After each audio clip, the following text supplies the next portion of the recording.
মুস্তাফা বাহাদুর ছেলে আমার, শোনো,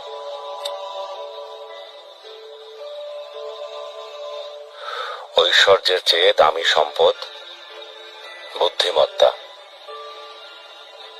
আর সবচেয়ে বড় দারিদ্র্য হচ্ছে মূর্খতা। নিরর্থক ভয় পাওয়া হচ্ছে সবচেয়ে বড় দুর্বলতা,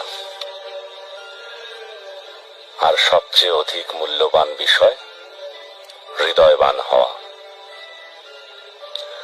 শোনো, বোকার সাথে বন্ধুত্ব করতে যাবে না, সে তোমার উপকার করার চাইতে ক্ষতি করবে বেশি।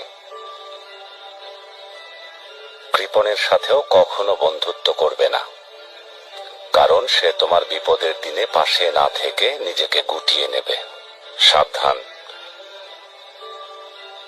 কোনো পরনিন্দাকারীকেও নিজের বন্ধু বানিও না, কারণ সে নিজের প্রয়োজনে তোমাকে ব্যবহার করবে।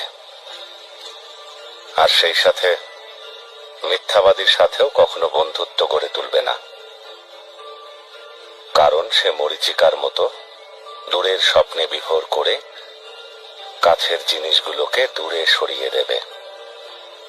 আপনার শক্তি আর ন্যায় বিচারের প্রতিনিধিত্ব করতেই আমি যাচ্ছি, যাব না।